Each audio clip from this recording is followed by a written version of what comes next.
There were more humble beginnings for Datsun in the sports car market, and many consider their previous effort a much more desirable classic roadster.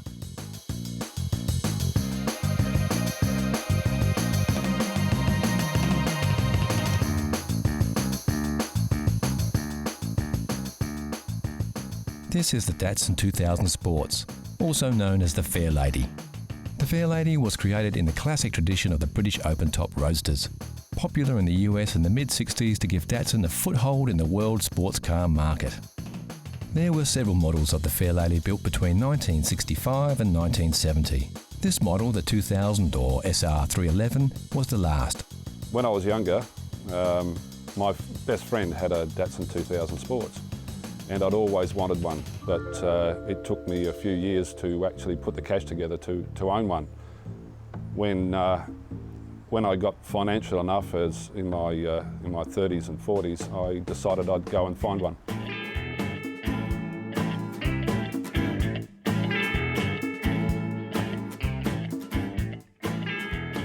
Robert purchased this car from a magazine while he was overseas and didn't expect the car before he bought it. This turned out to be a bit of a disappointment, as the condition of the vehicle was poorer than he first thought, and rather than use the car as a daily driver, he chose to restore it. The restoration process for this car entailed a complete body off and stripped down to bare metal. One good thing about these cars is that 6 bolts and a couple of electrical cables, you can lift the body completely off the chassis, so you can do one part at a time.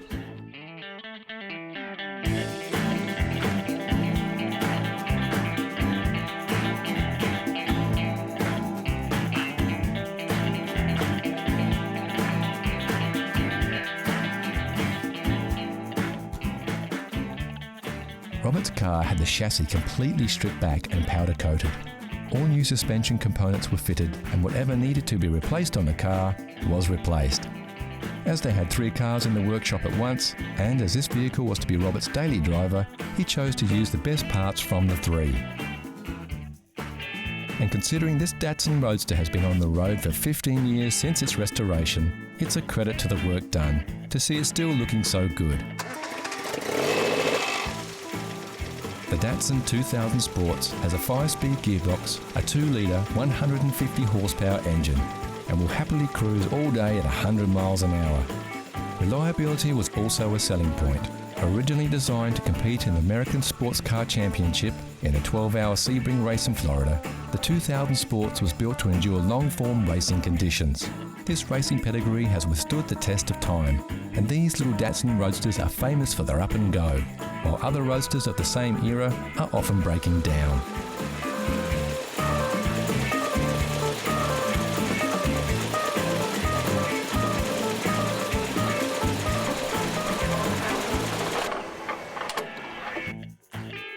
The cars were only ever sold in Japan, America, Australia, South Africa, and a few cars were sold into Finland for some reason or other. We're not sure why. But there are about 30-odd thousand sold in the States, 2,500 sold in Australia. And these days, very, very hard to come by good examples. Most cars in the 70s were thrashed pretty hard by young guys because they were cheap to buy.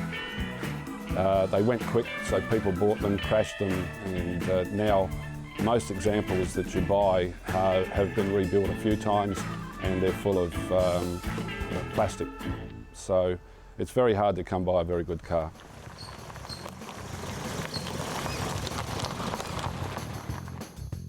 Like most roadsters, the roof is really, really great for keeping the sun off your head, but not much good at keeping out the rain.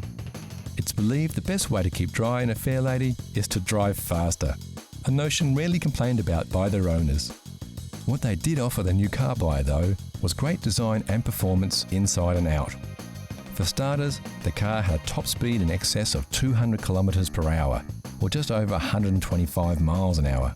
Pretty quick for its day, and much faster than the British roadsters it was competing against.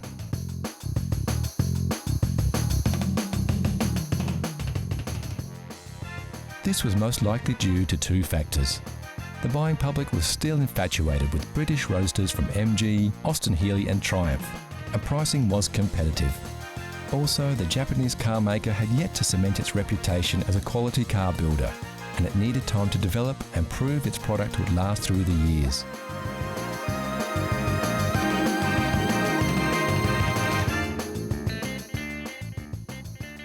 We all have to agree though, this little Japanese roadster sure looks the part now. And as far as classics go, they can be had for a song if you're happy to do some work on them. Although a fully restored one like this beauty will set you back as much as a new car today. And what's the best thing about driving a car like this one? I really enjoy it. It'll be one of the last things I do before I die, I'm sure, is to drive one of these cars. And I'm sure if you had one, or if you can get a chance to drive one, you'll really enjoy it.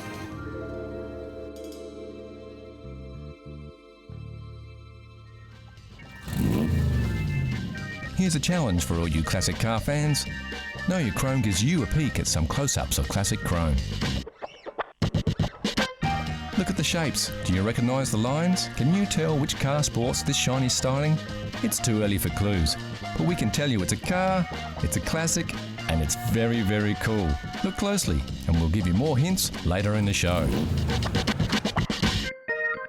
Next on CC, the Classic Car Show. A barn find that's made it back on the road.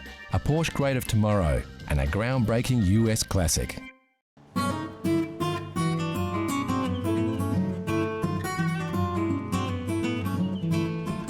The great thing about owning a classic car is that you don't have to be an expert or a mechanic to keep it maintained or restore it to its former glory. With simple 4-stroke engines and basic electrical systems, classic and vintage cars are relatively easy to work with, and almost anybody can roll up their sleeves and get a few jobs done. Take Neil Frost for example. He's only just 18 years old, yet he recently took up the challenge of restoring a 60-year-old vintage as part of a school project.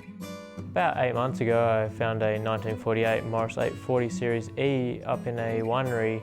I've been working on it as part of a school project and done a few things on the engine, converting it from 6 volt to 12 volt and also fixing the brakes. Of course, undertaking a project like this is no mean feat, and Neil sought out local experts to help him along the way. So I had a member from the Morris Register come and help me work on it. And also the neighbour across the road helped me work on the brakes. And also, yeah, just converting it from the 6 volt to 12 volt. And any queries I needed, I would always ask the member from the car club. As with any old car that hasn't been maintained for years, it's important to make sure the brakes are in good working order before hitting the road. So this was one of the first jobs that Neil tackled. The first job I did on the car was removing the brakes. That meant taking off the brake drum, the brake shoes, and the wheel cylinders. And then I took them to a place where they were reconditioned. And then when they came back, I put them all back on. When Neil first bought the car, it had a 6-volt battery, which are very hard to find. So his next job was to convert the car from a 6-volt to a 12-volt system. The headlights and indicators also needed replacing, as well as other parts like the fuel pump and the volt regulator. As we can see, the upholstery on this car does need a bit of work, and Neil plans to do a course with the local car club, where he can learn the skills to repair the wear and tear on the vehicle's seats and panels. There's a few members in the car club that have done the course and have been willing to teach me, so at some stage I would like to learn to reupholster the seats. One of the reasons Neil chose to work on a Morris 8 was that, although the car was built in 1948, it's still relatively easy to find spare parts. Luckily, many of the parts on this vehicle are the same as those found on its successor, the incredibly common Morris Minor. Parts are generally inexpensive and easy to find on the internet, so it's a good car to work on as a beginner. Yeah, it's a good car for a beginner to work on. They're very simple, not too complex. The modern cars like today are there's wires everywhere, and they're very hard to sort of get your hands in, where these are just straightforward. You've got the engine, wheels, it's pretty much what a car is. One day Neil plans to spend some time on the bodywork by removing an odd dent and even giving the whole car a respray. But for now, Neil's just happy to have completed his project and got the car roadworthy. Best thing about working on this car was that I got to finish it, and now I get to enjoy driving it. As it was easy to work on, it didn't take too long, and now I can just sit back and enjoy driving.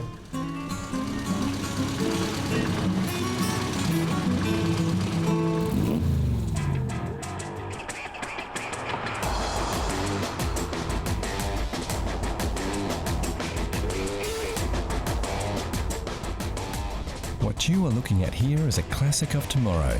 This is the Porsche Panamera. When Porsche announced this vehicle in 2009, there was a wave of controversy around its design. Critics were less than impressed with its unusual lines. Opinion, it seems, is cheap. Sales of the sleek four-door sports coupe with a hatch have surpassed everybody's expectations and have ensured that this unique vehicle goes down as a future classic.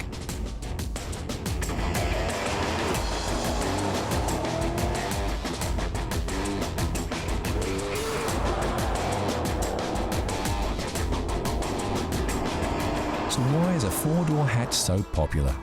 Well, it's a Porsche for a start, and when it comes to aspirational purchases, Porsches are often at the top of the list. Then of course there is the sell factor. The key, we think, to this sports car success is its practicality. We are guessing most Porsche buyers are males over 40. Therefore they often have wives and kids. So what kind of sports car can a family man really buy without looking selfish? Here it is, the Porsche Panamera, today's classic of tomorrow. And why is it a classic of tomorrow? It seems every Porsche becomes a classic. So on this one, we're just going with the flow.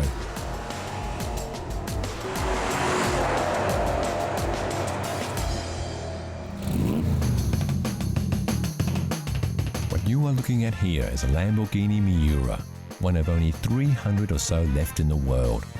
Credited as being the first commercial mid-engine sports car, only 764 Miuras were built between 1966 and 1972. Miura was an important design step for the Italian car maker.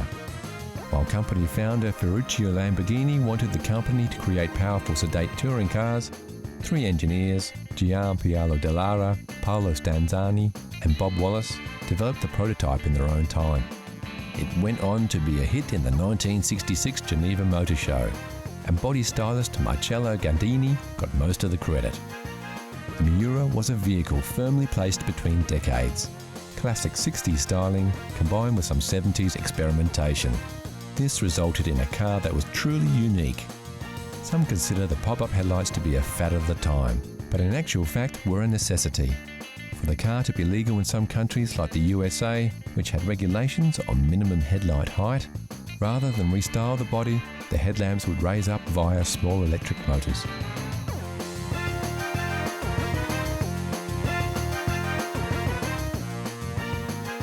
The Miura was the epitome of 60s chic, and everybody who was anybody wanted to be seen in one of these exclusive cars. Frank Sinatra drove a Miura in the late 60s, as did UK model Twiggy. In fact, this car we are looking at now is said to be her car, which was custom ordered from Lamborghini in 1970. For the Italian car maker, the Miura was a giant step in performance cars. There was such demand for the vehicle, the company could have kept selling them well beyond 1972 when they ceased production. So why did they stop? Well, Lamborghini was a small, boutique car maker who couldn't produce more than one model at a time, and they had a worthy successor in the wings, the Lamborghini Countach.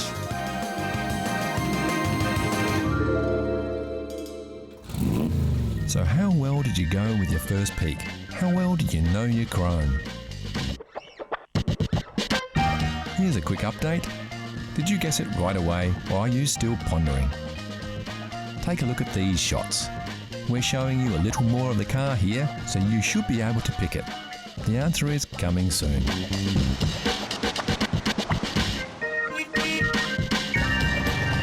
Next on CC Classic Cars, we reveal the Know Your Chrome mystery car, then it's over to wine country to catch up with a nice red.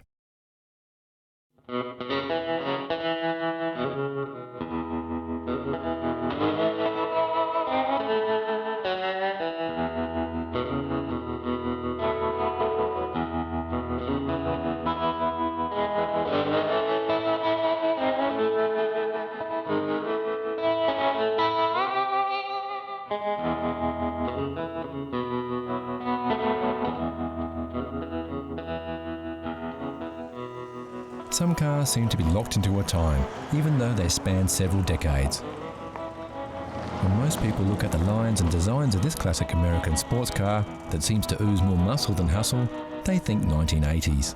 Surprisingly, this incredible example of a Corvette Stingray was built in 1968. This just goes to show how far ahead the design of this car really was.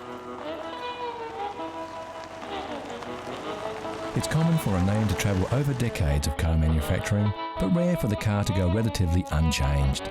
The body styling on this model continued for 15 years, longer than in any other Corvette. What makes the 68 Corvette unique, it's the start of a new model, new year. It started what they call the Coke bottle shape.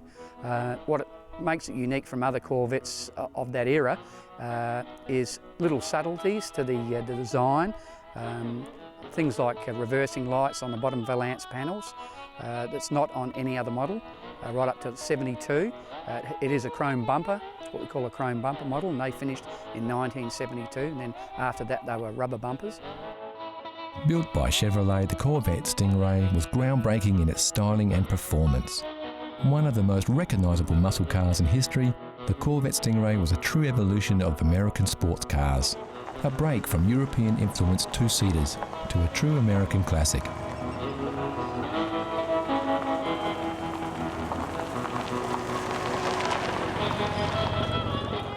So how does this car differ to many others of its time? First of all, for a car built in the USA, the Corvette from day one had a unique body construction. Those styled fenders, low lip and smooth lines are crafted from fiberglass, even as they were in the 1950s model. Many people don't realise that the Corvette Stingray has always been a fiberglass-bodied car, hence its stunning power to weight ratio. Part of the reason the stylists of the Corvette were so far ahead of their time was that they were not constrained by the steel construction limitations of their peers. The organic lines and free curves are pure imagination.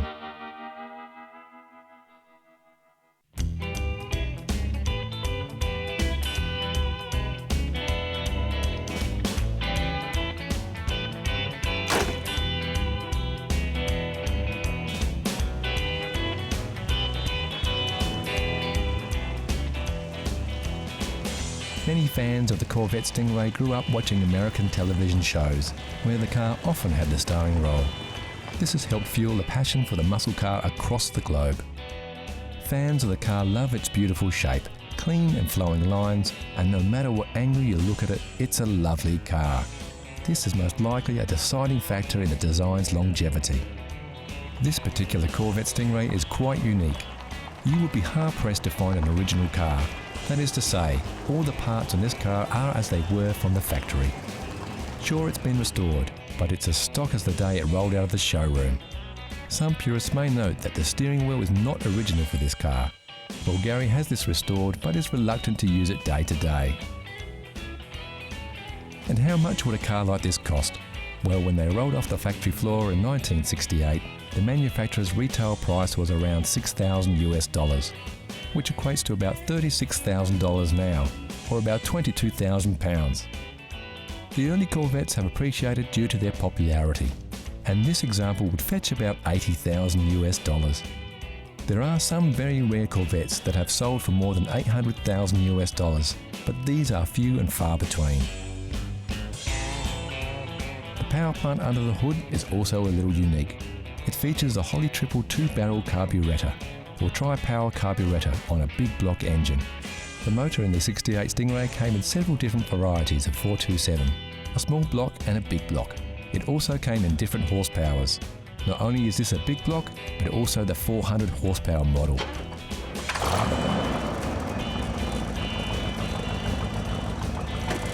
There is no question, the American muscle cars were in a style class all of their own. While the European car makers were staying small and sleek, the muscle cars were all about looks and a powerful performance. And when you put that much power in a relatively light vehicle, something has to give. What's the car like to drive? I mean, it's very basic. It is a 1968, so the technology's not there like a new car. But it's like sitting, once you're in there, it's like sitting in a cockpit of an aeroplane. You're very low down, and the bonnet is very, very long. So it takes a bit of getting used to see over the front. In a straight line, it's magnificent. Out in the open road with the top down, it's a lovely free feeling. It's not that terrific when you come to cornering. It's not a good cornering car. The back end tends to want to swish out, sway out a bit if you give it a bit of gas. But out on the open road, as long as you're going straight, it's a beautiful car to drive. It's not every day you see a car over 40 years old rolling out of a winery and feel the twinge in your neck as your head turns just a little too far. It's cars like the Corvette Stingray that help keep the passion for classic cars alive.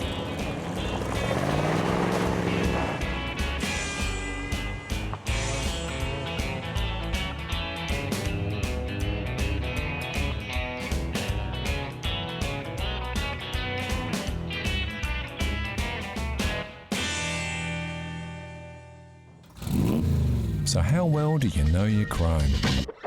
If you said it was a 1976 Porsche 911 Carrera 3, you'd be right.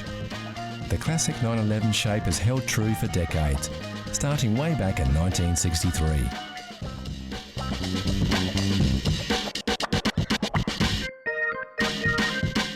Some of you will be wondering just how you were supposed to pick the exact model. Well, it's the bumpers on this beast that are the dead giveaway.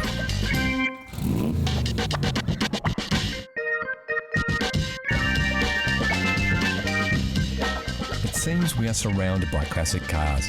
We can't believe how many classic cars are still on the road, but we do know why. Classic cars hold special places in the hearts of so many.